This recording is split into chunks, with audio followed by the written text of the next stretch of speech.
I retired and bought a cabin in the woods so I could finally be alone with nature. No noise, no people, just the wind in the treetops. Then my son-in-law called and said, "My parents are moving in with you. If you don't like it, come back to the city." I didn't say anything, but I left a surprise that would turn their lives upside down. Before we continue, please subscribe to the channel and write in the comments what time it is where you are now. The keys felt heavier than they should have. I stood in Rebecca Marsh's real estate office in Cody, holding them while she stapled documents I'd already forgotten. Outside the window, March wind pushed tumbleweeds across the parking lot. "Congratulations, Mr. Nelson." Rebecca smiled like she'd handed me the world. Maybe she had. "You're officially a property owner in Park County." The cashier's check, $185,000, had left my account that morning. 40 years of overtime shifts, skip vacations, pack lunches. 4 decades compressed into 6 figures, now converted into 800 square feet of timber and solitude, 12 miles from civilization. "Thank you." I pocketed the keys and shook her hand. My fingers were steadier than I expected. The drive from her office took me west on Highway 14, then north onto roads that grew narrower with each turn. Pavement became gravel. Gravel became dirt. Cell service dropped from 4 bars to 2, then 1. I stopped at a general store and bought coffee, bread, eggs, butter. The clerk asked if I was visiting. "Living," I said. She nodded like I'd said something wise. The final 2 miles climbed through pine forest so thick the afternoon sun barely penetrated. When the cabin appeared in its clearing, I pulled over and cut the engine. Elk, 4 of them, grazed 50 yards beyond the porch. They raised their heads, studied my truck, then resumed eating. One flicked an ear at a fly. I sat there for 5 minutes, watching them. No honking, no sirens, no voices bleeding through apartment walls. The cabin was exactly as the photos promised. Weathered cedar logs, green metal roof, stone chimney. Small, yes, but mine. I unlocked the door and stepped inside. The air smelled like pine sap and old wood smoke. 1 main room with a kitchenette, a bedroom barely large enough for a double bed, a bathroom with a shower stall I'd have to enter sideways. Perfect. I unloaded the truck slowly, methodically, tools on the pegboard above the workbench, hammer, wrenches, handsaw, each in its designated spot. Books stacked on the shelf by subject. History, engineering manuals. 3 novels I'd been meaning to read for a decade. Coffee maker positioned on the counter where morning light would hit it first. Every item placed with intention, creating order from the chaos of moving boxes. By the time I finished, the sun was lowering. I made coffee, too late in the day, but I didn't care, and carried it to the porch. The rocking chair I'd bought specifically for this moment creaked under my weight. The elk had moved deeper into the clearing. A hawk circled overhead, riding thermals. I called Beulah. "Dad!" Her voice came through bright and immediate. "Are you there? Did you get it?" "Signed the papers this morning," I said. "I'm sitting on the porch right now watching elk." "I'm so proud of you." The warmth in her tone made my chest tighten. "You earned this." 40 years. I sipped coffee. 40 years I dreamed about mornings where I'd drink coffee and watch wildlife instead of highway traffic. "You deserve every moment of peace." She paused. "Cornelius has been so stressed with work lately. Sometimes I forget what peaceful even looks like." Something in the way she said it made me pause. "Everything okay?" "Oh, fine. You know how it is. Middle management pressures." She laughed, but it sounded thin. "When can I visit?" "Anytime, honey. You know that." We talked for another 10 minutes. Her students, her garden plans, safe topics. When we hung up, I sat watching the sun paint the mountains orange and purple. The coffee had gone cold, but I drank it anyway. The phone rang an hour later. My parents lost their house. Cornelius didn't bother with hello. His voice had the flat tone he used for conference calls. "They're moving in with you for a couple months until they find a place." My hand tightened on the armrest. "Wait. What?" "Cornelius, I just bought this place. It's barely... For a couple months, until they find something. I bought this place to be alone. I spent my entire retirement on... Then you should have stayed in Denver. Friday morning. I'll text you their arrival time." The line went dead. I sat there holding the phone, staring at the clearing where the elk had been. They'd moved on. Smart animals. My knuckles had gone white on the armrest. I forced myself to release it, flex my fingers. Breathe. Inside, I poured another coffee I didn't want and sat at the kitchen table. From my jacket pocket, I pulled a small notepad and a pen. The kind of engineering pad I'd carried for 40 years. Grid paper for sketches and calculations. I started writing. Not emotional venting. Questions. Timeline estimates. Resource assessments. The cabin keys sat on the table beside my notepad. An hour ago, they'd meant freedom. Now they meant something else entirely. I picked them up, felt their weight, set them down with deliberate care. 40 years I'd been the reasonable one, the peacemaker, the man who swallowed inconvenience to keep family peace. Not anymore. Dawn came through the kitchen windows and found me still at the table. Empty coffee cups formed a semicircle around my notepad, which had grown dense with lists, diagrams, questions written and rewritten. I hadn't slept, didn't need to. My mind felt sharp in a way it hadn't for years, focused, crystalline, operating on something cleaner than rest. I made fresh coffee and studied my notes. Then I cleaned up, loaded my truck, and drove back to Cody. The Yellowstone National Park Ranger Station sat 20 minutes west, a modern building designed to blend with the landscape. Inside, educational displays showed wolf packs, bear territories, elk migration patterns. A ranger, maybe 40, with the weathered face of someone who spent more time outdoors than in, looked up from his desk. "Help you?" "I just moved up from Denver," I said.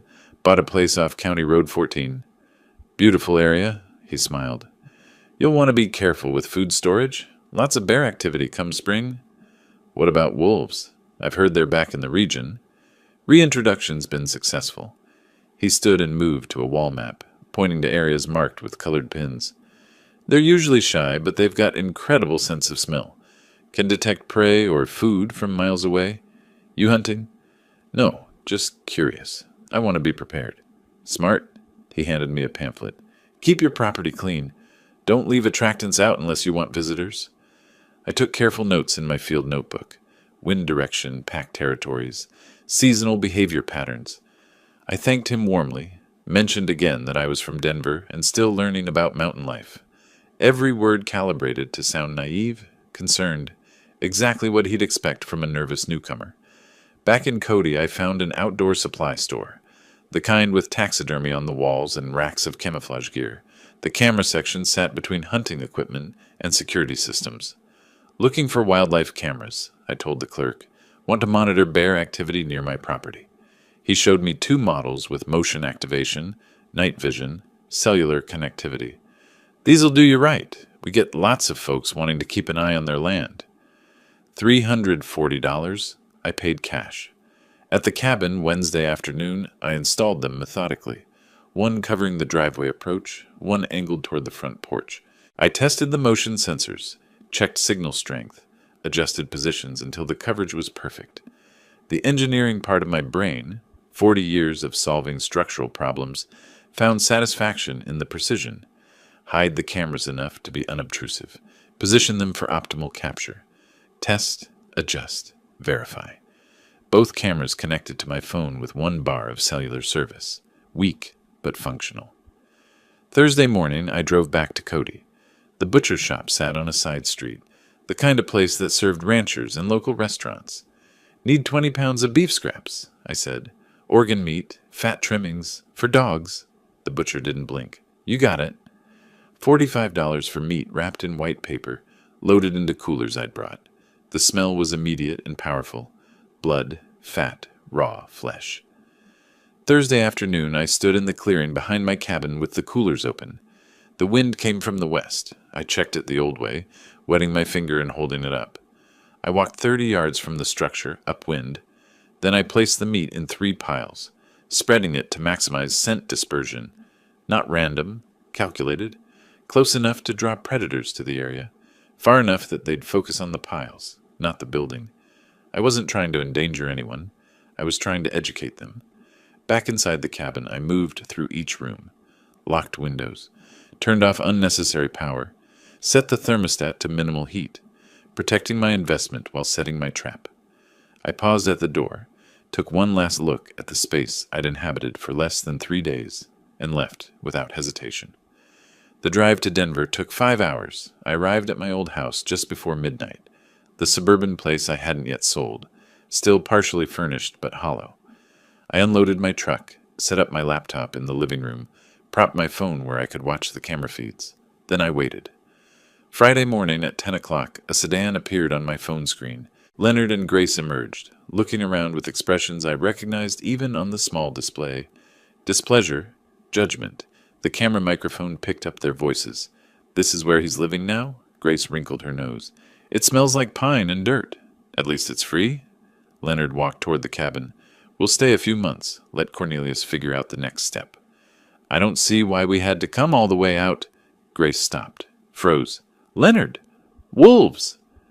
3 shapes emerged from the northwest tree line, gray and brown, moving with cautious purpose toward the meat piles. Not aggressive, not interested in humans, just hungry. Leonard saw them, turned white. "Get in the car! Get in the car now!" They ran. Grace stumbled, recovered. Car doors slammed. The engine started and gravel sprayed as they reversed wildly, then accelerated down the driveway. The wolves, unbothered, continued toward the meat. I closed the laptop and picked up my coffee, took a slow sip. 20 minutes later, my phone rang. "What did you do?" Cornelius's voice had lost its businesslike edge. Now it was just fury. "My parents nearly got attacked." "I didn't do anything," I said calmly. "I warned you this property is in the wilderness. You set this up. You baited those animals." "Cornelius, I live in wolf country. Wolves live here. This is their home. Maybe you should have asked before assuming you could use mine. You're insane. You're going to what? Sue me because wildlife exists on my property? Good luck with that. This isn't over." "No," I said. "It's just beginning." I pressed end call, set the phone down deliberately, returned to my laptop and opened the footage again, watching the wolves finish the meat and disappear back into the forest. Outside my Denver window, the mountains rose in the distance. Somewhere up there, my cabin waited. I'd been planning defense. But sitting there, watching the recording one more time, I realized something had shifted. This wasn't about defense anymore. 2 weeks passed before Cornelius made his next move. I spent those days settling into the routine I'd imagined. Coffee on the porch at dawn, watching elk drift through the clearing, reading books I'd postponed for decades. But the peace felt conditional now, like standing on ice that might crack. I checked my phone more than I wanted to, kept the camera feeds open on my laptop, listened for vehicles on the dirt road. Mid-April brought warmer afternoons and the first serious wildflowers. I was splitting firewood when my phone rang. Beulah. "Dad, please!" Her voice broke on the second word. She was crying. Cornelius showed me the footage of the wolves. That could have been so much worse. I set down the axe and walked to the porch. "Beulah, honey, wolves live in these mountains. I didn't create that situation.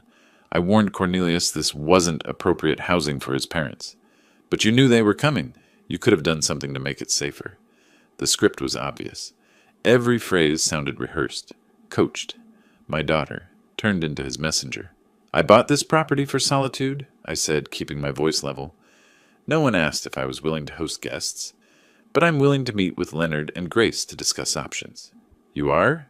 Hope flooded her tone. "Really?" "I'll meet them in town. Neutral ground. We'll talk." After we hung up, I stood watching clouds move across the mountains. She genuinely believed she was helping. That made it worse. 2 days later, I drove to Cody for the meeting. I'd spent both evenings preparing, researching comparable rental prices for rural Wyoming properties, printing 3 copies of a standard short-term rental agreement, reviewing property law basics. I practiced my presentation in the truck mirror that morning, testing different phrasings until I found the right balance. Firm but not hostile. Clear but not cold. The Grizzly Peak Calf sat on Main Street, small and local. Wooden tables, landscape photographs on the walls, large windows facing the morning foot traffic. I arrived 15 minutes early and chose my position carefully. Table near the window, back to the wall, clear view of the entrance. Within range of the security camera I'd spotted above the register. I ordered black coffee and waited. Leonard and Grace arrived exactly on time. Cornelius must have driven them, probably parked nearby, coaching them on what to say. They walked in without ordering anything, sat down across from me like I'd summoned them to court. "Hello, Leonard. Grace, would you like coffee?" Leonard ignored the question. "Ray, this has gone on long enough. We need those keys. Today." "We're not here for coffee," Grace added. "We're here because family is supposed to help family." I pulled the rental agreement from my folder and slid it across the table. The paper made a soft sound against the wood. I aligned it perfectly with the table edge and tapped it once with my index finger. "I agree, which is why I've prepared a proposal." Leonard glanced down, then back up, his face reddening. "A rental agreement? You're charging us rent?" "Market rate for a furnished property in this area. $1,200 monthly. 6-month lease. Standard terms." "You want money from your own family?" His voice climbed. Other patrons glanced over. "From people who have nowhere to go?" Grace leaned forward, her expression wounded. "I never thought you were this kind of person, Ray. Greedy. Just plain greedy." I stood, collected my folder, and picked up my coffee cup to buss it. Habit, courtesy, the kind of gesture that separated me from people who expected to be served. "Then I guess we don't have an agreement. You'll need to find alternative housing. You can't just... Where are we supposed to..." Leonard half rose from his chair. "That's not my problem to solve. Good afternoon." I nodded to the barista on my way out. In the truck, I sat for a moment with my hands on the steering wheel, breathing steadily, letting the adrenaline settle. Then I started the engine and drove home. That evening, my phone became a weapon aimed at me from multiple directions. First call came around 6. Cousin Linda, someone I hadn't spoken to in 3 years. "Ray, it's Linda. I heard you've been having some difficulties." "Difficulties? From whom?" "Cornelius called me. He's worried about you. Said you're isolated in the mountains, acting strangely." The strategy revealed itself completely. He was building a narrative, planting seeds with every family member he could reach. "Linda, I'm fine. I retired to Wyoming." "That's not strange. That's a plan I've had for years." "He said there was an incident with wild animals, and you refused to help his parents." "That's an interesting version of events. Thanks for checking on me, Linda. I'm doing well." I ended the call and stared at the phone. 20 minutes later, a former colleague from Denver. Same script, different voice. Cornelius had reached out, expressing concern about Ray's mental state. The third call came at 8:30. Beulah again. "You embarrassed them." Not crying now, angry. "In public. What were you thinking?" I offered them a fair solution. They rejected it. "A rental agreement? Dad, they're family. Cornelius's parents. And this is my home, my retirement, my one place of peace, which I bought with money I saved for 40 years. Cornelius was right. You've changed. You've become someone I don't recognize." The words landed like she'd meant them to. I kept my voice quiet, controlled, even as something cracked inside my chest. Maybe I have, or maybe everyone else has, and I'm just finally noticing. The line went dead. She'd hung up on me. I sat at the kitchen table with my phone in my hand, watching darkness settle over the mountains. 3 calls in one evening, all saying the same thing. Ray Nelson is unstable, dangerous, unreasonable. The isolation I'd sought was being weaponized, turned into evidence of mental decline. Cornelius wasn't trying to take the cabin anymore. He was trying to destroy my credibility first, make me seem incompetent, turn the family against me so no one would believe my version of events. Classic strategy. Isolate the target, control the narrative, strike when they're defenseless. I opened my laptop and began typing. "Mr. David Thornton, attorney at law." I sent the email at 9:47 that night. Careful words, factual language, no emotion bleeding through. I needed legal advice regarding family pressure over property ownership, potential claims, asset protection. I included the basics: my age, property value, family situation, and 3 specific questions about elder law and estate planning. Then I poured myself bourbon. 1 glass, 2 fingers, no ice.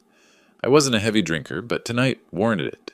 The porch was cold for April, but I sat out there anyway, watching stars emerge over the mountains. Somewhere down there, Cornelius was planning his next move. I intended to be several steps ahead. Morning came with an email, waiting. David Thornton had responded at 7:15. He could meet Thursday afternoon at his office in Cody. Fee structure, $300 per hour. I confirmed the appointment immediately. For the next 3 days, I organized documentation. My engineering background served me well. Everything labeled, dated, cross-referenced. Property deed in one folder, purchase documents in another, family tree diagram showing relationships, written timeline of events, starting with Cornelius's first call, transcripts of key phone conversations from my detailed notes, printouts of the rental agreement Leonard had rejected. By Thursday morning, I had a leather portfolio case packed with evidence that could build a case as solid as any foundation I'd ever engineered. Wednesday evening, my phone rang. Beulah. Dad? Her voice sounded thin, exhausted. I'm sorry I yelled at you after the coffee shop thing. I'm exhausted. I understand, honey. This has been hard on everyone. Cornelius is so stressed. He's been trying to help his parents ever since Leonard lost all that money. I went very still. Lost money? What happened? Oh, you didn't know? Leonard was playing poker online. Lost $47,000 over 6 months. That's why they lost the house. It was mortgaged for the gambling debts. 47,000. The number hung in the air like smoke. That's a substantial amount. No wonder Cornelius has been under pressure. Yeah, and he keeps talking about solutions. About how if we could just, I don't know, reorganize family assets. She was talking faster now, stress overriding caution. He mentioned something about putting your cabin in a family trust so it could benefit everyone eventually. For your estate planning, you know? And the property value is probably already up since you bought it in March. Every word was a piece clicking into place. A family trust. That's an interesting idea. When did Cornelius suggest this? A few weeks ago, he said it would be good for tax purposes when you... Well, in the future. I don't really understand estate planning stuff. Neither do I. That's why I'm consulting an attorney this week, just to make sure everything's proper. An attorney? Her voice sharpened. Dad, is that necessary? At my age, with property worth this much, yes. It's the responsible thing to do. After we hung up, I added 6 pages of notes to my documentation. Leonard's gambling. Cornelius's scheme disguised as estate planning. The timeline of desperation driving aggression. Thursday afternoon, I drove to Cody and parked across from Murphy's Hardware on Sheridan Avenue. Thornton's office occupied the second floor, professional signage, steady foot traffic, well-maintained building. I watched for 5 minutes, assessing. Then I grabbed my portfolio and went inside. David Thornton was 50-something, Wyoming weathered, with the direct manner of someone who'd grown up on a ranch before law school changed his path. His office had wooden furniture, law books, framed degree from University of Wyoming, and a window overlooking Main Street. I presented my documentation in sequence: property papers, family diagram, timeline, evidence. Each document handed across at the appropriate moment. Thornton took notes, asked clarifying questions. I had answers prepared. Mr. Nelson, I have to say, this is the most organized intake I've seen in years. You've documented everything. 40 years in construction engineering. Documentation prevents disputes. In this case, it's going to protect you significantly. He leaned back, tapping his pen against the desk. Here's my assessment. Your son-in-law is attempting to establish grounds for claiming you're incompetent or need oversight. The smear campaign, the stories about dangerous behavior, these are preliminaries to a potential conservatorship claim. Conservatorship? Taking away my legal rights? It's a tactic, not always successful, but it can tie up your assets in court for months, while they argue you can't manage your affairs. The solution is to prove conclusively that you are managing your affairs competently, which is what we're doing right now. What's the next step? Revocable living trust with an independent trustee. I'll be frank, it'll cost about $2,400 in legal fees, but it makes you essentially untouchable. The trust owns the property, not you personally, so family pressure becomes legally meaningless. Do it? How soon can we have it ready? 2 weeks. I'll draft the documents. You'll review and sign. We'll record it properly. After that, your property is protected. The meeting lasted 90 minutes. When I left, the sun was lower, but I felt clearer than I had in weeks. Following Thornton's advice, I drove to the public library instead of going home. I chose a corner computer terminal, back to the wall, habit, and accessed Colorado property records. Public databases I'd navigated before during my engineering career. Building permits, property liens, easements. I entered Beulah and Cornelius's address and downloaded their mortgage history. The home equity line of credit hit me like cold water. $35,000. Dated 8 months ago. Single signature authorization, Cornelius's name only. I printed the documents with hands that didn't shake but wanted to, added them to my folder, drove back to the cabin in silence. That evening I called Thornton from the porch. "David, I've found something. My daughter's house has a $35,000 HELOC that she didn't know about. Taken out by her husband? Yes, 8 months ago. Colorado property records. Colorado allows single-spouse HELOCs under certain conditions, but hiding it from a spouse? That's a different matter. Has she discovered it yet? No. I'm not sure when or if I should tell her." "That's not a legal question, Ray. That's a family question. But from a legal perspective, this information explains his motivation. He's likely using your cabin scheme to cover existing debts." After we hung up, I sat at my kitchen table and spread everything out. Attorney notes on the left, family communications in the center, financial discoveries on the right. Leonard's $47,000 gambling debt led to Cornelius's $35,000 HELOC to cover part of it, which led to financial pressure, which led to the scheme to acquire my cabin and eventually liquidate it for cash. Everything connected. I pulled out a legal pad and started drawing lines between related facts, circling key points, writing questions. Can Thornton investigate HELOC legality? Does Beulah have legal recourse? When to inform Beulah? How to protect her without alienating her further? My phone buzzed. Text from Thornton. "Trust documents ready Monday for review." I replied, "I'll be there." Then I made one final note at the bottom of my pad. "Cornelius is cornered. Cornered animals attack. Prepare for escalation."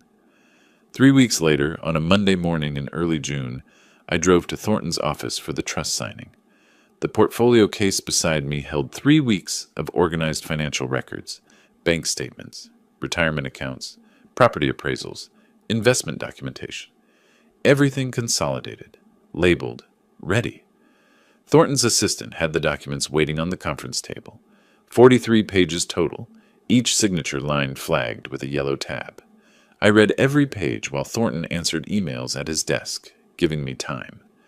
The Revocable Living Trust designated him as independent trustee. Total assets, $290,000.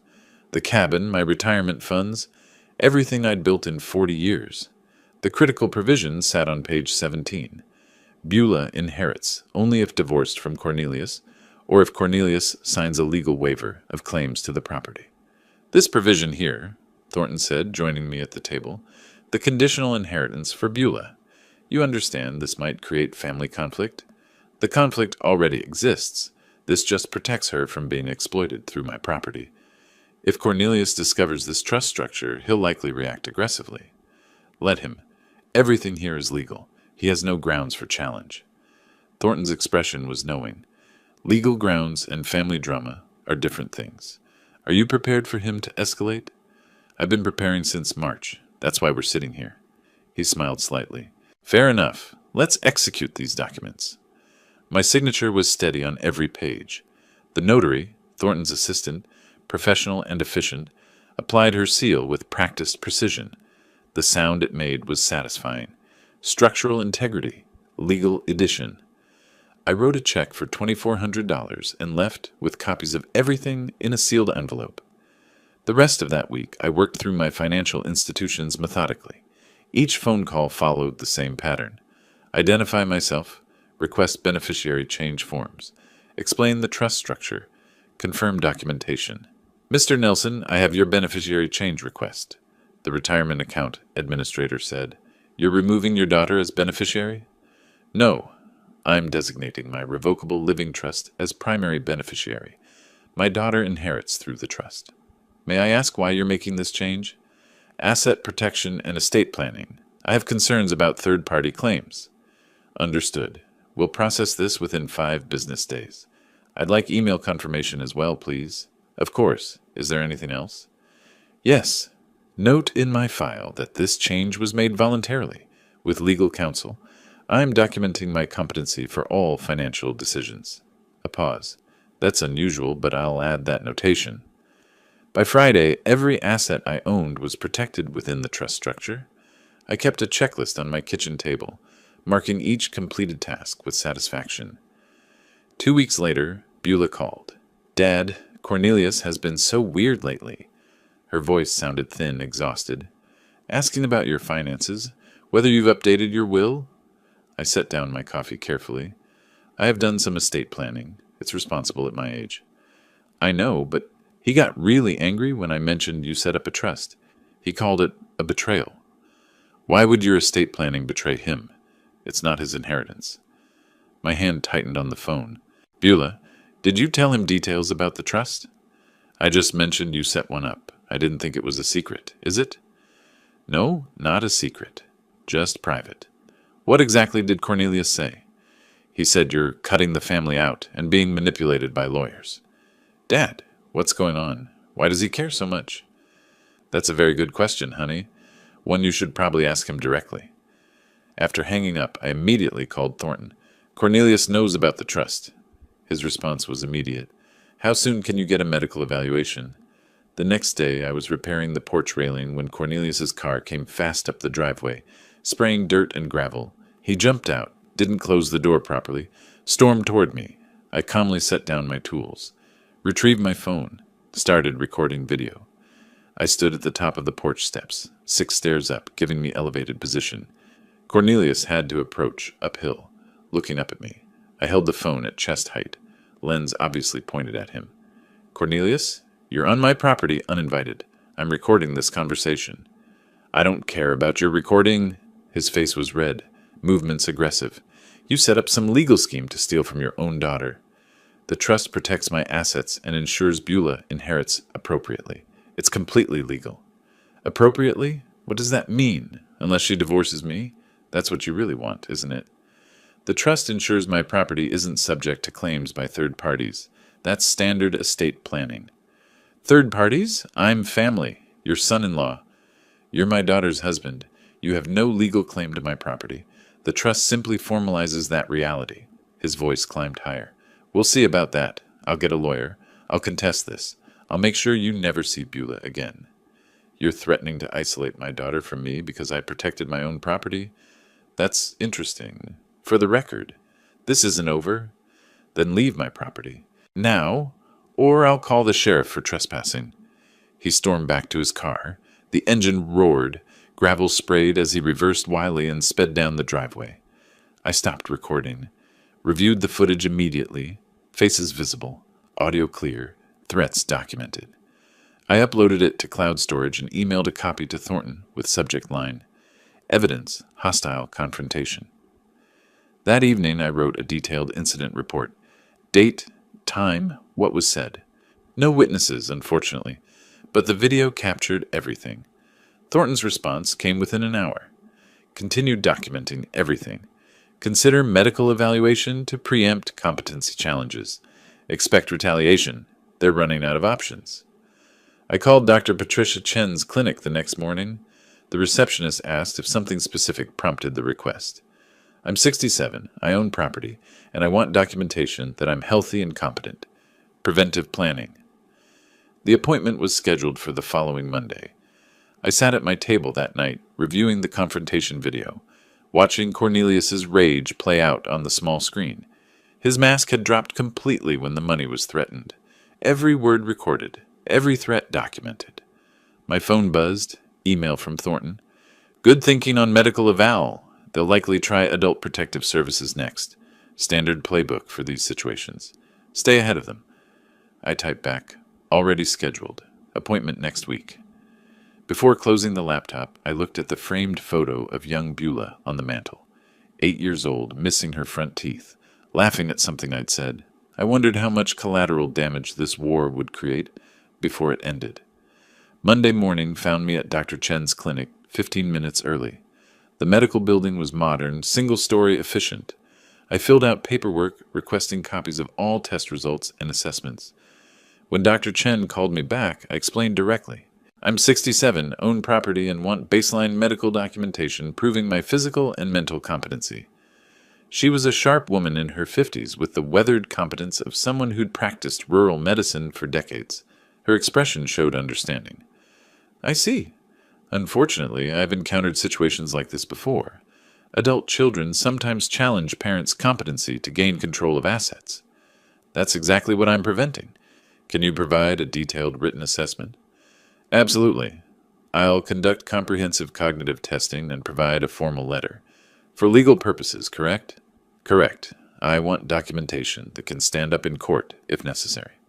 Then let's be thorough. The examination took 90 minutes. Blood pressure, reflexes, blood work, then cognitive testing, mini mental state examination, clock drawing, memory recall exercises. She asked me to draw a clock showing 3:15. I drew it precisely. She asked me to remember 3 words, apple, table, penny, and recall them after 5 minutes. I remembered all 3. She asked me to count backward from 100 by sevens. I did so accurately. When finished, Dr. Chen typed notes at her computer, then printed a letter on clinic letterhead. Mr. Ray Nelson is mentally competent, physically healthy, fully capable of managing his own affairs and making independent decisions regarding his property and finances. Patient alert, oriented, cognitively intact. No signs of dementia, confusion, or diminished capacity. She signed it, applied the clinic stamp, handed me both the letter and copies of all test results. $240 for the extended evaluation. I paid by credit card, noting the transaction carefully for my records. 2 days later, I was in my workshop shed, organizing tools, when an unfamiliar sedan pulled up. A professional-looking woman in her 40s emerged, carrying a tablet and official folder. Mr. Nelson, I'm Margaret Willows from Adult Protective Services. I'm here regarding a complaint filed about your welfare. The flash of anger was immediate, but I kept my expression neutral. A complaint? By whom? I can't disclose that during my initial assessment. May I come inside? Of course. Would you like coffee? No, thank you. This is a standard welfare check. I led her inside, door held open. Transparency. I should tell you up front, I'm involved in a property dispute with family members. I suspect this complaint is part of that conflict, not genuine concern about my welfare. I appreciate your honesty. I'll conduct my assessment objectively. If the complaint is unfounded, I'll document that. Margaret walked through the cabin with her tablet, documenting everything. The kitchen was clean, organized, bills paid and filed systematically, refrigerator stocked with fresh food, bathroom tidy, bedroom orderly, no safety hazards, no signs of neglect or confusion.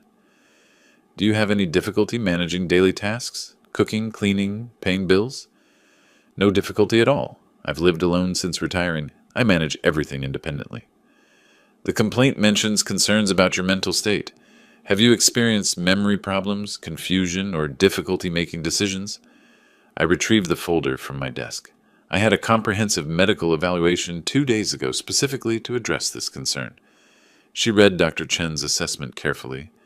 This is very thorough and recent. Most people in your situation don't have current medical documentation. I anticipated false allegations. I wanted evidence ready. That's quite strategic thinking, Mr. Nelson. 40 years as an engineer, I believe in planning ahead. I also provided recent bank statements showing responsible financial management and copies of my trust documents proving sophisticated estate planning. Margaret took extensive notes. Her professional demeanor remained neutral, but I recognized the pattern in her questions. She'd seen this before. Family exploitation disguised as concern. 3 days later, Attorney Thornton obtained copies of the official complaint through legal channels. I read it at my kitchen table, slowly, completely, multiple times. Cornelius and Leonard had signed as co-complainants. The allegations were specific and completely false.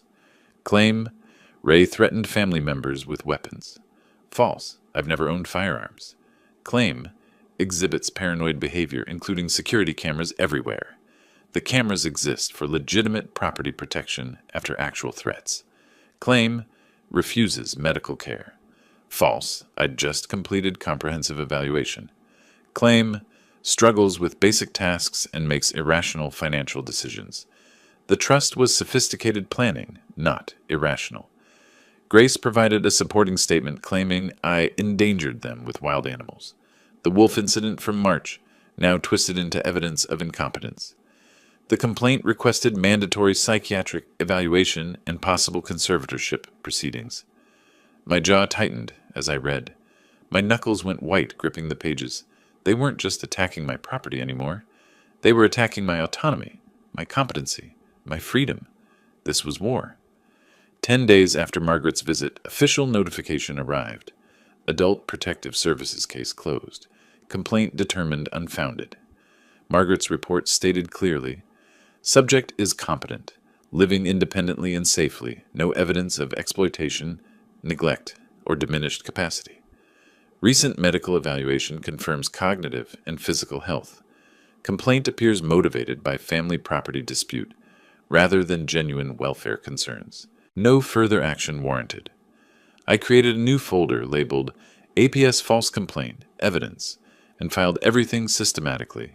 The original complaint with false allegations, Margaret's assessment report, case closure letter, my medical evaluation, photographs of my well-maintained cabin, my written rebuttal to each false claim with supporting evidence. The folder joined the growing collection on my shelf. I was building a comprehensive case file. My phone rang. Thornton. Ray, I found something. Leonard and Grace have been using your cabin address for something. Public records show mail being sent there in their names. This could be mail fraud or identity theft. We need to investigate immediately. I looked out the window at the mailbox by the road. I hadn't thought to check for mail addressed to people who don't live here. I'm heading there now. I grabbed my truck keys, wondering what else I was about to discover. I grabbed my keys and drove down the long driveway to the mailbox. Quarter-mile of dirt road, dust rising behind the truck in the late afternoon heat. August in Wyoming made the air shimmer above the ground. The mailbox was standard aluminum on a weathered post, surrounded by tall grass. I pulled on gloves before opening it. Didn't want my fingerprints on mail that wasn't mine. 3 envelopes, all addressed to Leonard Harrison or Grace Harrison at my cabin address. Wyoming Department of Family Services, First Mountain Credit Union, Social Security Administration. I photographed each envelope carefully with my phone, front, back, postmarks visible, dates clear. Then I placed them in a plastic evidence bag I'd brought specifically for this purpose and drove back to the cabin. Thornton answered on the first ring. Ray, I found something significant. Leonard and Grace have been using your address for official correspondence. For what purpose? Benefits fraud, possibly. They're receiving mail from Wyoming Social Services, and they've opened a bank account using your cabin address, but your camera footage proves they don't live there. That's a federal crime, isn't it? Mail fraud, benefits fraud, potentially identity theft if they claim to have your permission. We're talking years in federal prison if prosecuted. I looked at the evidence bag on my kitchen table. Then we report it. I'm not covering for criminals just because they're related to my son-in-law. Understood. I'll prepare the evidence package and contact the U.S. Attorney's Office. Ray, this changes everything. Once federal charges are filed, their credibility is destroyed. Good. Maybe they'll finally face consequences for their actions. The next week moved quickly. I compiled evidence with the same precision I'd brought to 40 years of engineering projects. Security camera footage showing Leonard and Grace's single brief visit in May, utility bills proving no additional occupants, the mail records, my sworn statement that I never gave permission to use my address. Thornton forwarded everything to Assistant U.S. Attorney James Morrison in the Economic Crimes Division. Morrison called me 3 days later. Mr. Nelson, Attorney Thornton provided compelling evidence of benefits fraud using your property address. I never gave permission for them to use my address. I have camera footage proving they don't live here. I've reviewed the footage. It's clear they visited once briefly and never returned. How long has mail been arriving in their names? Based on postmarks, at least 6 weeks. That establishes pattern. Combined with benefits applications claiming Wyoming residency, we have sufficient evidence for federal investigation. I'll be frank, this will likely result in criminal charges. I'm not trying to ruin their lives, but I won't allow my property to be used for fraud. You're doing the right thing by reporting this. We'll handle it from here." While Thornton investigated Leonard and Grace's fraud, he discovered something else in Colorado public records. Cornelius and Beulah's home had 3 missed mortgage payments, $8,400 in arrears. Notice of default filed. First step toward foreclosure. "Ray, this explains his desperation," Thornton said when he called. "He was counting on your cabin to solve his financial crisis. When your trust blocked that plan, he had no backup." I sat at my kitchen table, processing this. His own home is at risk.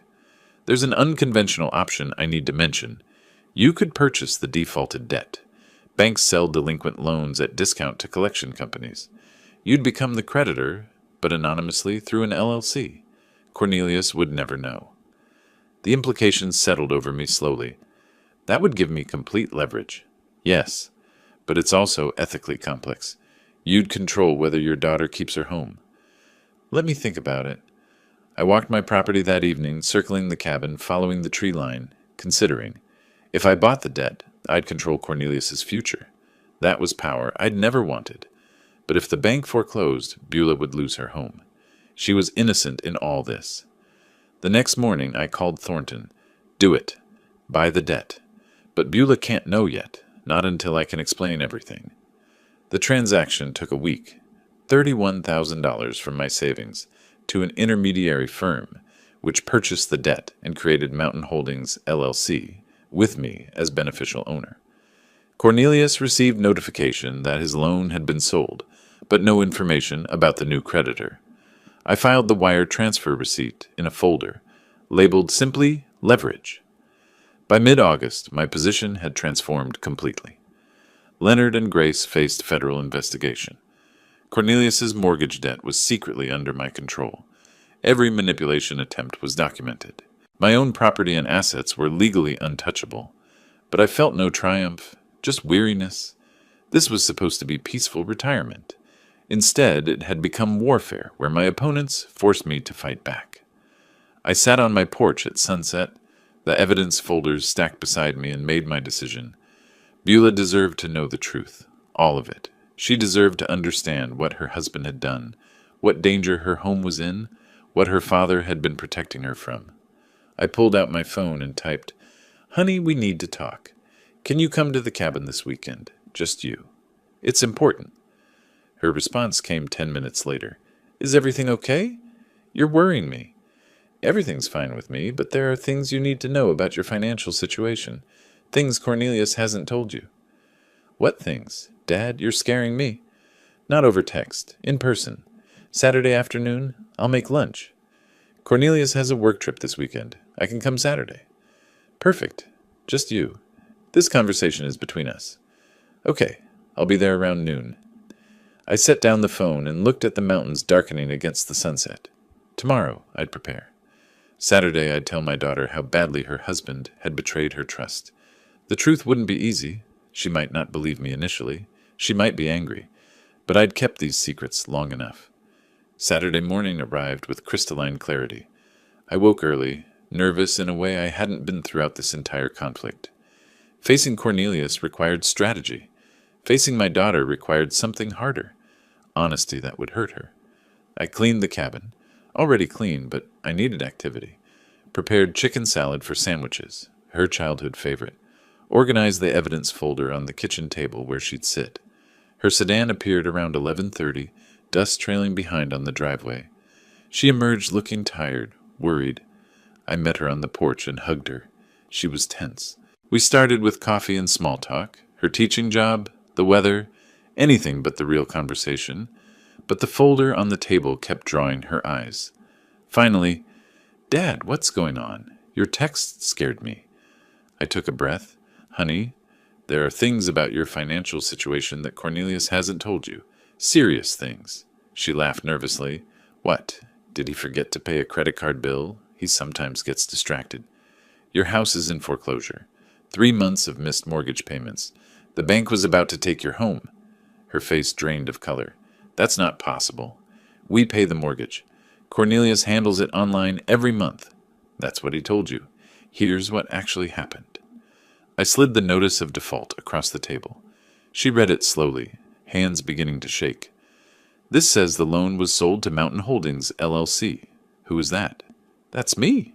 Well, technically a company I own through my attorney. I bought your debt from the bank. You bought our mortgage? Shock transformed her expression. Why would you? How can you even? What does that mean? It means instead of the bank foreclosing and you losing your home, I control the debt. You and Cornelius owe me now, not the bank. She stood abruptly, emotion rising. This is insane. Why didn't you just tell me the mortgage was behind? Would you have believed me? Or would Cornelius have explained it away? I needed leverage to protect you from what's coming next. I let that settle, then continued. There's more. 8 months ago, Cornelius took out a home equity line of credit for $35,000 against your house. That's not true. We'd both have to sign for that. I slid the HELOC documents across. In Colorado, under certain circumstances, one spouse can secure a HELOC. Here's his signature. Where's yours? She examined the papers, hands shaking badly now. I never signed this. I've never even seen this paperwork. $35,000? Where did it go?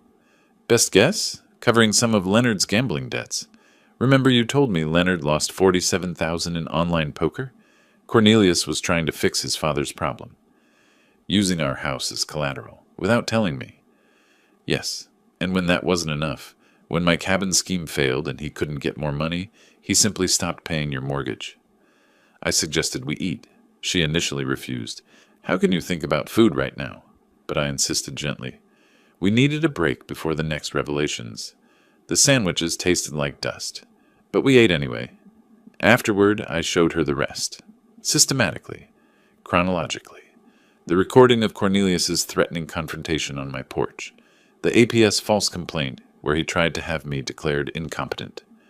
Leonard and Grace's federal mail fraud using my address. Each piece of evidence carefully presented with dates and context. She listened, initially defensive. Cornelius wouldn't do that. Then doubtful. Are you sure these documents are real? Finally, as the evidence became overwhelming, devastated. When I showed her the APS complaint, where her husband tried to have her father's legal rights taken away, she broke. Not gentle tears, wrenching sobs that shook her shoulders. I let her cry, didn't offer platitudes, just sat present. When she could speak, it was through tears. How long have you known? Pieces since May, everything since July. She looked at me with hurt and anger. Months? You've known for months that my marriage is a lie, that I'm in financial danger, and you didn't tell me? I met her eyes. If I'd told you in May with no proof, would you have believed me? Or would Cornelius have convinced you I was paranoid, vindictive, exactly what he was already saying? Her voice dropped, quieter, knowing I was right. I don't know. Probably not. That's why I waited. That's why I gathered evidence. So you'd know the truth was real, not just your father's opinion.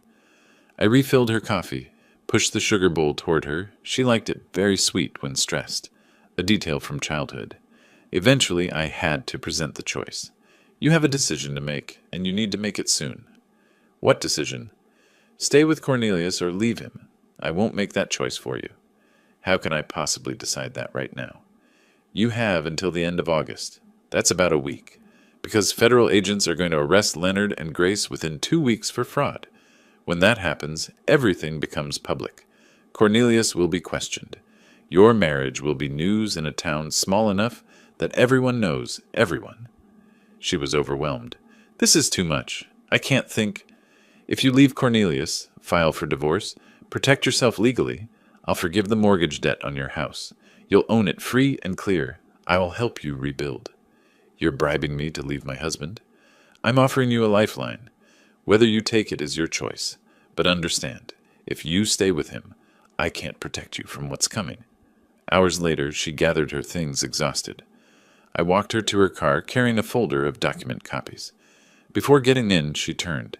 Did you ever think about what this would do to me, knowing all this? Every single day since I found out. That's why I built such a strong case. So you'd know I wasn't exaggerating. I don't know if I can forgive you for waiting so long. I understand, but I'd rather have you angry at me for waiting than destroyed, because you didn't know in time to protect yourself. I need time to think. You have a week. After that, everything moves forward, with you or without you. She looked at me with exhausted eyes. I don't know who to trust anymore. Trust the documents. They don't lie. People do.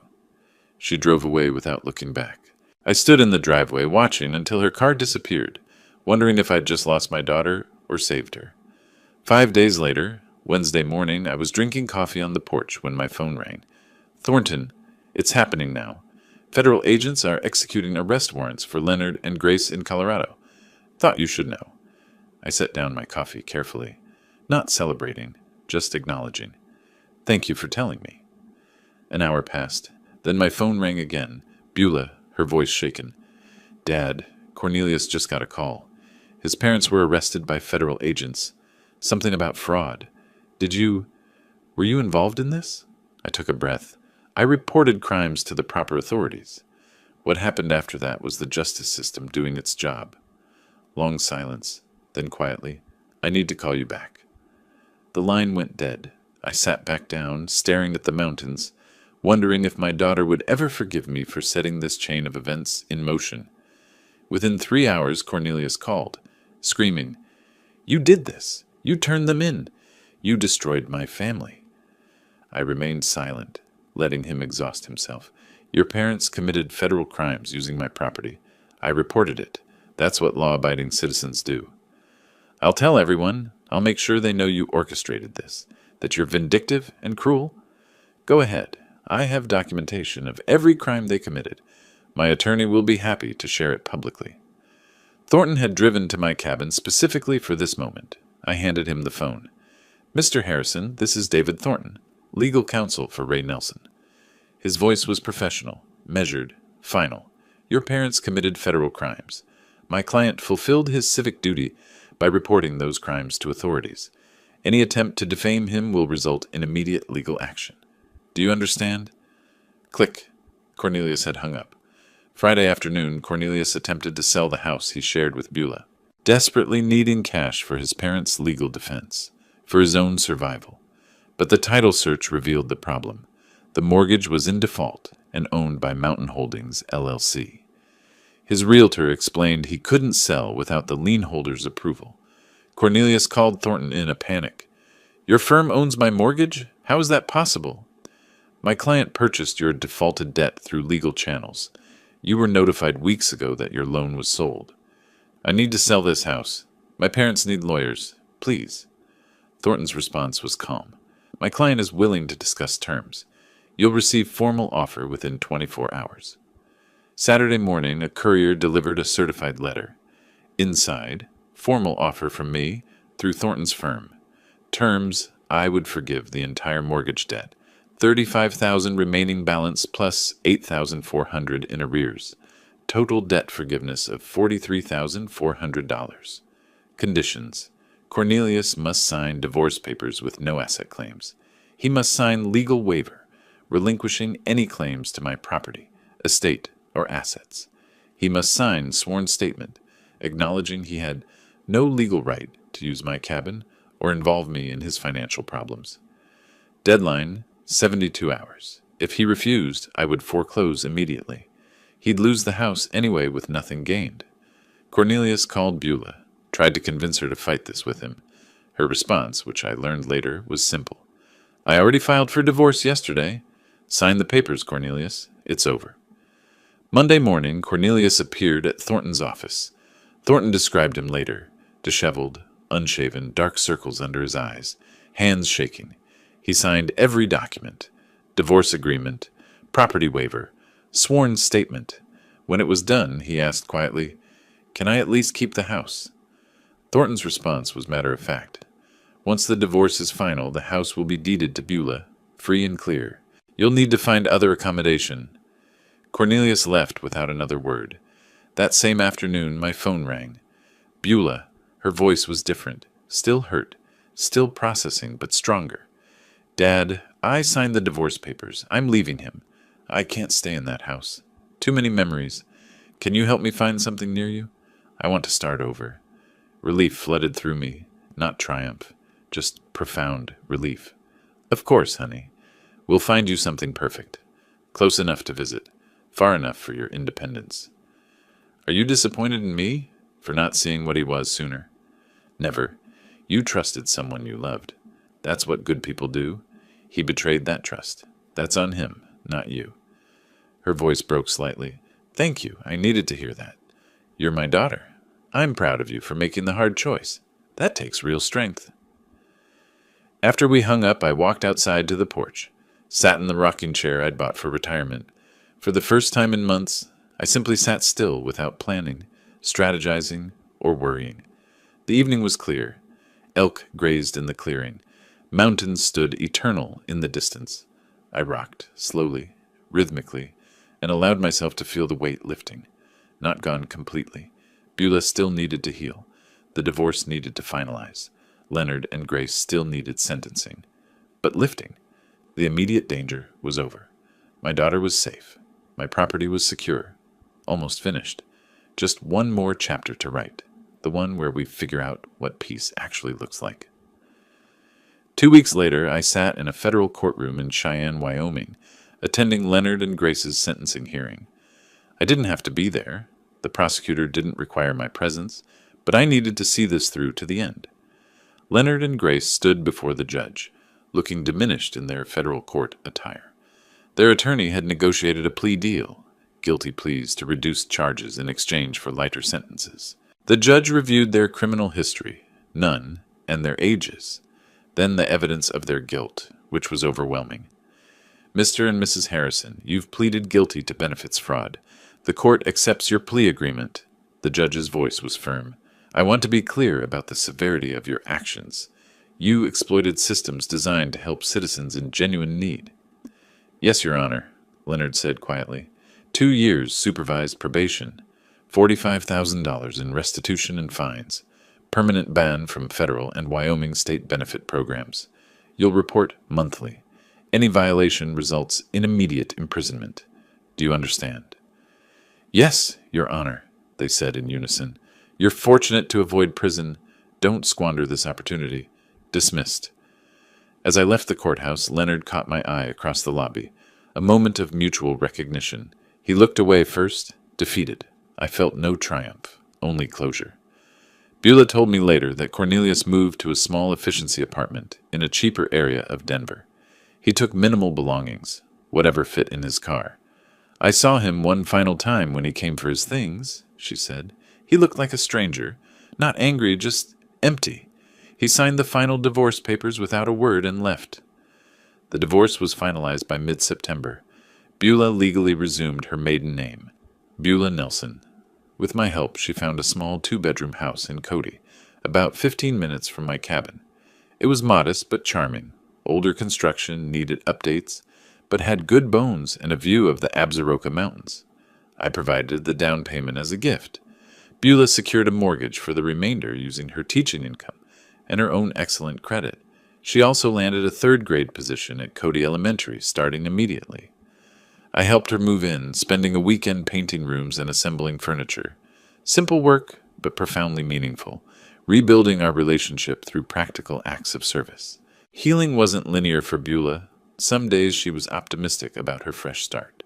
Other days she was angry, at Cornelius, at herself, even at me for not telling her earlier. I listened without defending myself, understanding she needed to process complex grief. We fell into a routine, Sunday dinners together, alternating between her place and mine. During one dinner, while we chopped vegetables together in her new kitchen, she asked, "Do you think I'll ever trust anyone again? Ever want to remarry?" I set down my knife. "Honestly, I don't know. But that's okay. Trust isn't something you're supposed to give freely to everyone. It's earned, slowly, through consistent actions over time. Anyone worth having in your life will understand that." She smiled, small but genuine. "When did you get so wise?" "I'm not wise. I'm just old enough to have made mistakes and learned from them." On a crisp late September evening, Beulah drove to my cabin for dinner. We cooked together, nothing fancy, just spaghetti and salad, and ate on the porch despite the cooling weather. As the sun set, painting the mountains in orange and gold, a small herd of elk emerged from the tree line to graze in my clearing. We sat in matching rocking chairs. I'd bought a second one after she moved nearby, and watched in comfortable silence. Then Beulah said quietly, "Thank you, Dad, for everything, for fighting for me even when I didn't understand it, for being patient while I figured things out. Emotion tightened my throat. You don't need to thank me. You're my daughter. I'll always fight for you. I know, but I want to. You could have walked away, protected just yourself. You didn't. That was never an option. Family means we protect each other, even when it's hard. I'm sorry I didn't believe you sooner. Don't apologize for being loyal to your marriage. That speaks well of you. She smiled, genuinely smiled, for the first time in months. Look at that big bull elk. He's magnificent. That's my favorite. I see him almost every evening. I smiled back. Welcome to the neighborhood, honey.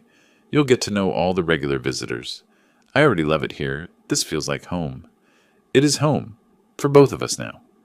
Later, after Beulah drove away, I remained on the porch, rocking slowly, watching the last light fade from the sky. I thought back to March, buying this cabin filled with hope for peaceful retirement, then having that peace threatened by Cornelius's ultimatum. The journey from March to September felt like years, but I navigated it without losing myself, without becoming cruel, without abandoning my values. I protected what mattered using law and strategy instead of retaliation and anger. My daughter was safe, building a new life nearby. My property was secure, my autonomy intact. The antagonists faced appropriate consequences but weren't destroyed beyond recovery. They could rebuild if they chose better paths. As stars appeared above the mountains, I allowed myself a small smile. This is what I'd wanted all along. Quiet evenings, wildlife, mountain air, and now, my daughter close enough to share it with. Not the retirement I'd planned, but better, because it was earned through integrity rather than luck. I stood, stretched my back. I wasn't young after all, and walked inside to call Beulah, just to say goodnight, just because I could, just because she was there and we were okay. The cabin door closed softly.